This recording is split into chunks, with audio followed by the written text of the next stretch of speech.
परमेश्वर पिता प्रभु क्रिस्त के नाम से आप सभी भाई बहनों को मधुर और मीठा सलाम। प्रभु यीशु मसीह के जलाली नाम में आप सभी को सलाम कहती हूँ। प्रभु का बहुत धन्यवाद हो। आज समय प्रभु ने फिर से दिया कि उसके वचन के द्वारा हम जाने कि प्रभु आज हमसे क्या कहना चाहता है।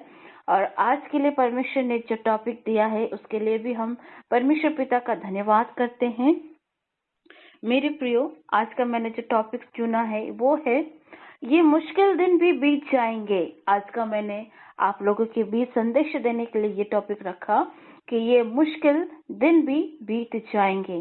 मेरे प्रियो, धर्मी का थोड़ा उसके लिए बहुत है। आमीन। हम लोग जिस तरह भजन संहिता अध्याय 37 यानी कि 37 के 16वें पद को पढ़ते हैं तो उसमें लिखता है, धर्मी का थोड़ा सा धन दुष्टों के बहुत से धन से उत्तम है। आमीन। परमेश्वर का वचन कहता है कि धर्मी का थोड़ा सा धन दुष्टों के धन से उत्तम है। आमीन। मेरे प्रियो, आज अगर देखा जाए बहुत से लोग एक दूसरे से जलते हैं, उनकी तरक्की को देखकर जलते हैं, कुढ़ते हैं। लेकिन भजन संहिता में परमेश्वर हमें कहता है, अगर आप पढ़ोगे इसी में भजन संहिता 37 के में आप पढ़ेंगे तो उसमें लिखता है कि अगर कोई तरक्की कर रहा है तो उसकी तरक्की को देख के नहीं हमें जलना है, ना हमें कुढ़ना है। धर्मी व्यक्ति के लिए प्रभु ने कहा कि उसका थोड़ा ही धन उसके लिए बहुत है। मेरे प्रियो, हालेलुया। मेरे प्रियो, परमेश्वर का वचन कहता है, आप अगर देखेंगे बहुत से ऐसे लोग भी हैं जो विश्वासी तो नहीं है, लेकिन अविश्वासी होते हुए भी वो लोग वो काम को करते हैं जो हमारे पवित्र शास्त्र में है। वो लोग वो काम को करते हैं, उन सभी चीजों को फॉलो करते हैं जो हमारे पवित्र शास्त्र में है। बहुत से अन्य जाति लोग उन चीजों को फॉलो करते हैं जो पवित्र शास्त्र में हमारा दिया गया है, जैसे कि दया करना, एक दूसरे की मदद करना, एक दूसरे की सहायता करना, आज जगह जगह लोगों की मदद करना। जैसे मैं अभी आपको कहूँ, इस महामारी के दौरान में आप सभी देखे होंगे कि सभी जगह हमारे झारखंड पर भी, इवन मेरे घर के आसपास भी मैंने देखा, बहुत से अन्य जाति के लोग एक दूसरे को सहायता किए, मदद किए, एक दूसरे के लिए भोजन का मुहैया करवाया, एक दूसरे को राशन पहुंचाया। मेरे प्रिय, कहने का तात्पर्य ये है कि इंसान बाइबल पढ़ ले, विश्वासी अगर बाइबल पढ़ भी ले, ठीक है, चर्च भी डेली जाए, लेकिन वो धर्मी नहीं कहला सकता जब तक वो परमेश्वर के साथ वो पवित्र रिश्ता को, परमेश्वर के साथ उस रिलेशनशिप को सही ना रखे, तब तक वो धर्मी नहीं कहला सकता। आज ऐसे बहुत सारे लोग हैं, अन्य जाति में बहुत सारे ऐसे लोग हैं, आपके जिंदगी में भी आपने देखे होंगे कि बहुत सारे अन्य जाति के लोग भी वही चीजों को फॉलो कर रहे हैं जो प्रभु क्रिस्त ने सिखाया। परमेश्वर प्रभु क्रिस्त ने हमें सिखाया कि एक दूसरे के प्रति दया रखो, एक दूसरे की सहायता करो, एक दूसरे से प्रेम रखो।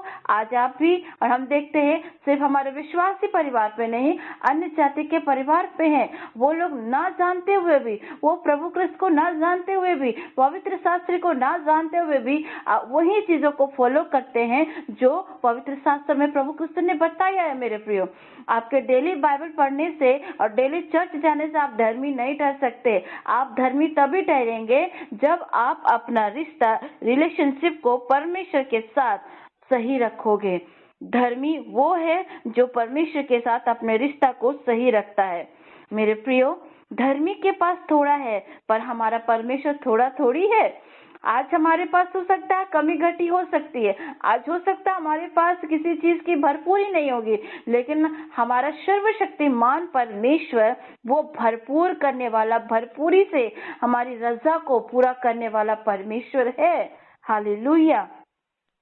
हमारा परमेश्वर हमेशा हमें प्रोटेक्ट करता है, हमेशा वो हमारे साथ खड़ा होता है। मेरे प्रियो, जिसके पास परमेश्वर है उसे कभी भी किसी भी चीज की कमी नहीं होती है। मेरे प्रियो, कभी कभी ऐसा भी सिचुएशन हमारी जिंदगी में आता है जब हमारी कमी में और कमी आ जाती है, तो भी इस समय पर जब ऐसी परिस्थिति से हम गुजरते हैं तो भी हमें और आपको परमेश्वर पर ईमान रखना चाहिए। मेरे प्रियो, हालेलुया। वचन में आप अगर पढ़ोगे, नए नियम में प्रभु क्रिस्त ने हमें प्रार्थना सिखाया था। परमेश्वर ने एक विनती सिखाई थी अपने चेलों को, जिसे आज हम और आप भी बोलते हैं कि परमेश्वर प्रतिदिन की रोटी आज हमें दे। मत्ती 6 के अध्याय में अगर आप पढ़ोगे तो उसमें प्रभु ने ये कहा है कि प्रतिदिन की रोटी आप हमें दे। यह नहीं कहा कि खुदा परमेश्वर ने ये नहीं कहा कि महीने भर की रोटी दे। ऐसी विनती प्रभु ने हमें नहीं सिखाई है मेरे प्रियो। प्रभु का कलाम, परमेश्वर का वचन हमें सिखाता है कि हमें प्रतिदिन की रोटी खुदा बाप से मांगने की नीड है। हमें हर रोज की चिंता, यानी कि हमारी हर दिन की परेशानियों को, हमारे हर दिन की नीड को, हमारी हर जरूरतों को परमेश्वर जानता है मेरे प्रियो। हालेलुया। हमारा परमेश्वर कहता है कि तेरे थोड़े में भी तो ईमान रख, और जिसके पास थोड़ा है उस थोड़े पर भी जब वो ईमान रखता है तो परमेश्वर से वादा करता है कि उसके हर एक कमी घटी को पूरा करेगा। क्यों प्रभु ने ये बातें कही? फिलिप्पी अगर आप पढ़ोगे, फिलिप्पी अध्याय 4 के 19 में लिखता है कि प्रभु क्रिस्त के महिमा के धन के अनुसार तेरी हर कमी घटी पूरी हो जाएगी। आमीन। प्रभु हमें उस परीक्षा से ज्यादा कभी पढ़ने नहीं देगा जो हम बर्दाश्त न कर सके मेरे प्रियो। हालेलुया। प्रभु हमारी हर एक कमी घटी को बढ़ोतरी में लाता है। हालेलुया।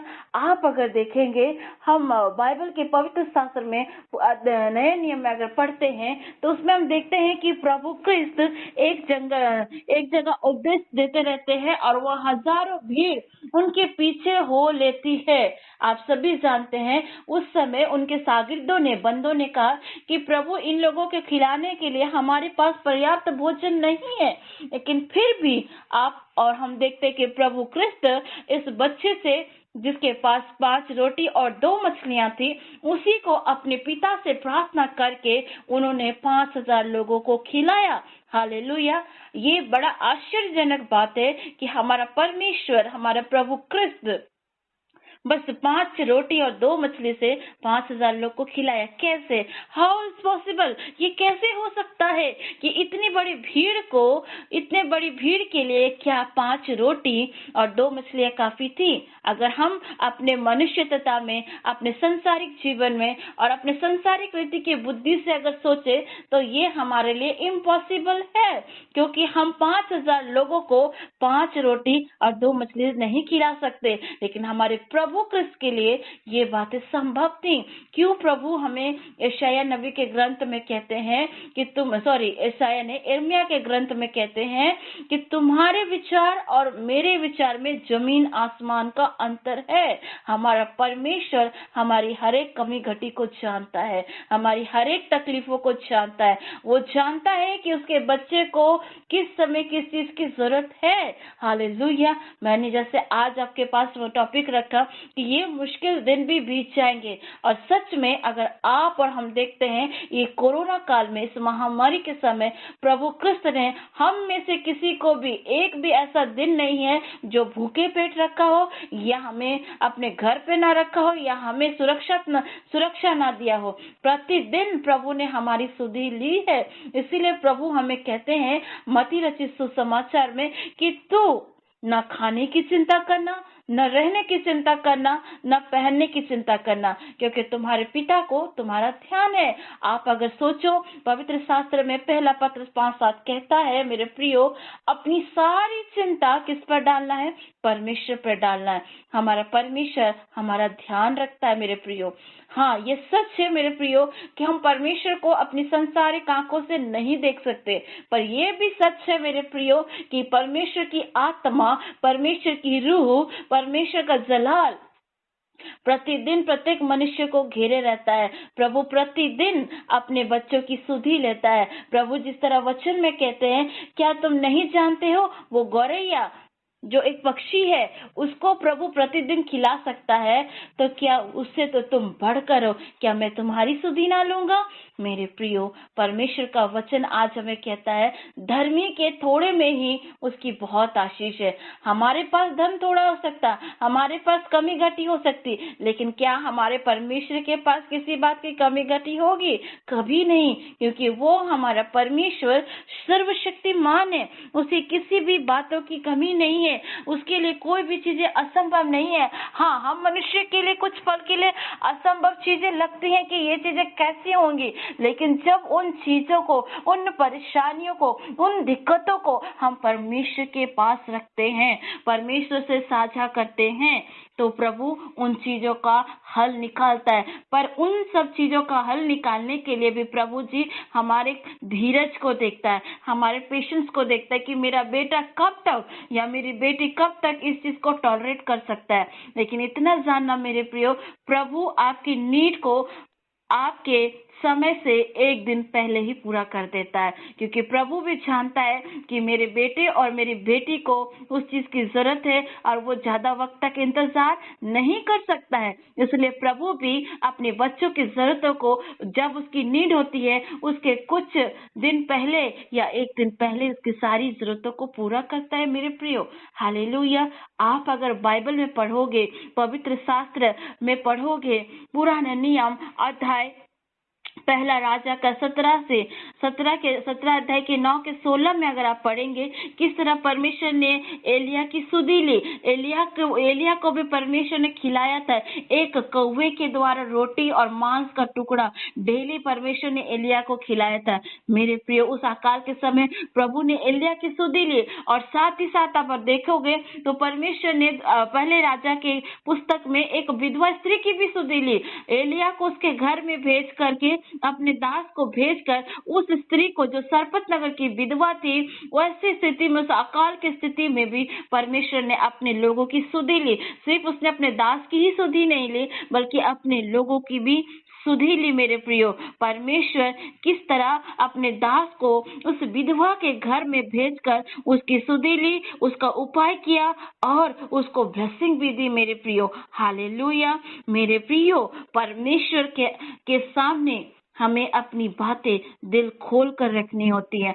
हम मनुष्य हैं, बहुत बार ऐसे सिचुएशन में पड़ जाते हैं, बहुत बार ऐसे चिंताओं में पड़ जाते हैं कि किस तरह इन चीजों से हम निकले, किस तरह हमारी जरूरतें पूरी होंगी।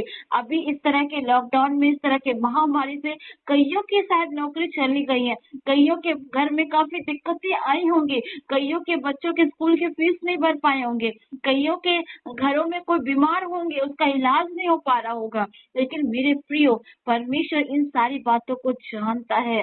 कई लोग अपने बच्चों के उज्जवल भविष्य की तैयारी भी कर रहे होंगे, पर ऐसी स्थिति में उनके घर में कमी घटी आई होगी। पर मेरे प्रियो, कमी घटी, परेशानी, ये तो हमारी जिंदगी में आती रहेंगी, ऐसे थपेड़े हमारे जीवन में आते रहेंगे।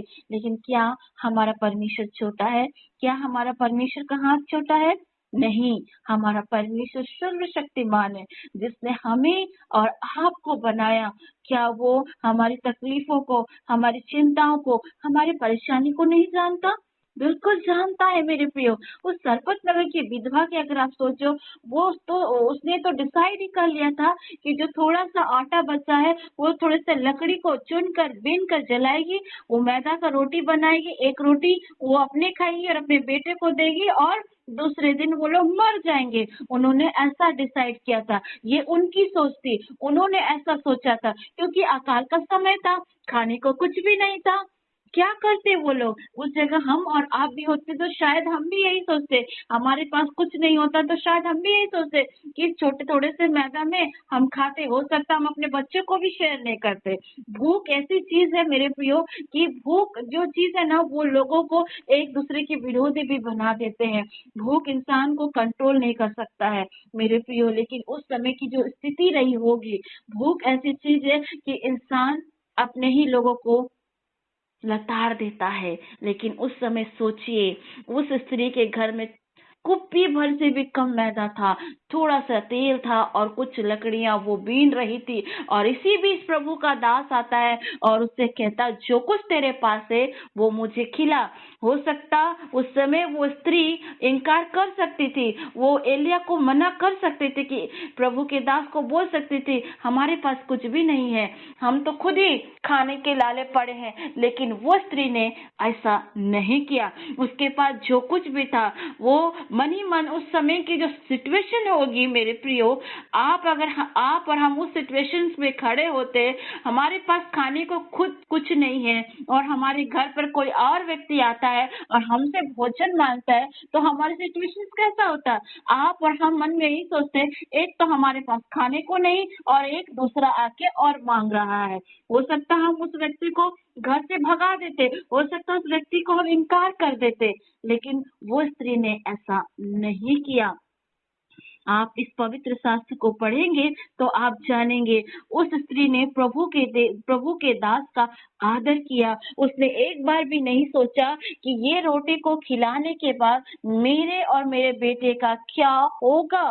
कभी कभी मेरे प्रियो, वचन के अनुसार, जैसा आज भी मैंने थोड़े समय पहले कहा, हमारी कमी में भी और कमी आती है, तब भी हमें परमेश्वर पर ईमान रखना चाहिए। उस स्त्री ने कुछ भी नहीं सोचा और उसने प्रभु के दास को खिलाया, लेकिन सर्वशक्तिमान परमेश्वर, प्रभु परमेश्वर उस स्त्री के मन को भी देख रहे थे, उस स्त्री के घर की स्थिति को भी देख रहे थे, हर कंडीशंस को जान रहे थे। वो अकाल का समय था।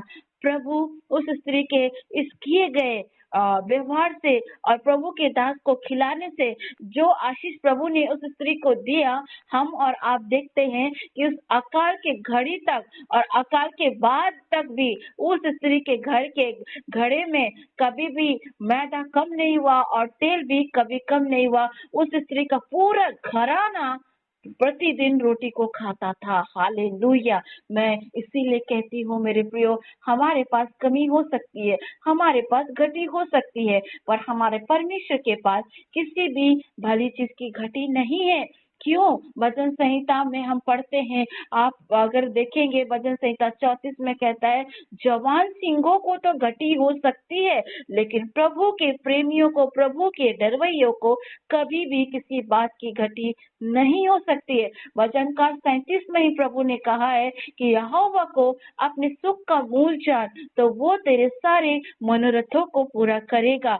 आमीन। मेरे प्रियो, आज हमें और आपको अपने जीवन की हर एक चीजें प्रभु के पास रखना है, अपने जीवन की हर बातें प्रभु क्रिस्त के सामने रखना है, क्योंकि सर्वशक्तिमान ने हमें और आपको इस संसार में अगर भेजा है, तो ये उसकी महिमा है, ये इसका अनुग्रह है, उसका योजना है, जो उन्होंने हमें और आपको इस संसार में भेजा। आज अगर हम जीवित है, जिंदगी जमीन में खड़े हैं, तो सच में ये प्रभु का अनुग्रह है मेरे प्रियो। प्रभु चाहते हैं कि अंत के समय तक भी हम प्रभु की महिमा करें, प्रभु की बाट जोड़े और जितना हो सके परमेश्वर के बारे लोगों को बताएं कि हमारा प्रभु परमेश्वर कितना भला है और उसकी करुणा सदा की है मेरे प्रियो। हाँ मेरे प्रियो, सिचुएशन बद से बदतर हो सकते हैं, हालात बद से बदतर हो सकते हैं, कठिन परिस्थितियां आ सकती हैं, कठिन समय से इस समय आप में से कोई लोग गुजर भी रहे होंगे, पर इन कठिन परिस्थितियों में अपना ईमान परमेश्वर पर रखे। वचन कहता है मेरे प्रियो, धर्मी का थोड़ा ही उसके लिए बहुत है। मेरे प्रियो, आज आपके पास जो भी है उस बात के लिए भी शुक्र गुजारी करें, क्योंकि हमें और आपको परमेश्वर का शुक्र गुजारी करना बहुत जरूरी है। आज हम अपने घरों में सुरक्षित है, अपने घरों पर आराम से बैठे हैं, फर्श में बैठे हैं, सोफा में बैठे हैं, पलंग पर बैठे हैं, चेयर पे बैठे हैं, घर पे अच्छी रोटियां खा रहे हैं, सब कुछ कर रहे हैं, पर जरा उनके बारे सोचो जिनको इन चीजों की नहीं कमी मिलती है, जिनको कभी रोटी मिलती है कभी नहीं मिलती है, जिनको रहने का छत नहीं है, जिनको सोने के लिए बिछावन नहीं है, जिनके पास बैठने के लिए अच्छे अच्छे चेयर कुर्सी नहीं है, जिनको पहनने के लिए कपड़े नहीं है, उनके बारे अगर आप सोचेंगे तो आज आपका दिल फिर से धन्यवाद दे उठेगा कि सच में प्रभु क्रिस्त ने आपको कभी भी किसी बात की घटी होने नहीं दी। इतने बड़े महामारी में भी परमेश्वर पिता ने आपकी सुधी ली। क्यों? प्रभु कहता है कि तुम किसी भी बात की चिंता मत करो, तुम्हारा चिंता करने वाला परमेश्वर यहोवा तेरे साथ है। मेरे प्रियो, मैं विश्वास करती हूँ कि आज के इस वचन से आपने कुछ सीखा होगा, आज के वचन से आज आपको हिम्मत मिली होगी। मैं सिस्टर ज्योति आज आपको इंकरेज करती हूँ कि आपके थोड़ा ही धन क्यों ना हो, लेकिन थोड़े ही धन में भी आप खुश रहना सीखे, क्योंकि आपका धन थोड़ा हो सकता है, लेकिन हमारा परमेश्वर थोड़ा नहीं है। हमारा परमेश्वर सर्वशक्तिमान है, सर्वव्यापी है, जिसने सारी सृष्टि की रचना की और हमारी और आपकी रचना की। विश्वास करती हूँ इस संदेश के द्वारा आपने बहुत से आशीष पाई होगी, और आप अगर आशीष पाते हैं मेरे प्रियो, तो जरूर से मुझे बताएं। मैं प्रभु का धन्यवाद करती हूँ कि परमेश्वर ने इस वचन के द्वारा आप लोगों को आशीष दिया। आशा करती हूँ कि इस संदेश के द्वारा आपने बहुत की आशीष पाई होगी। जय मसीह की। Praise the Lord.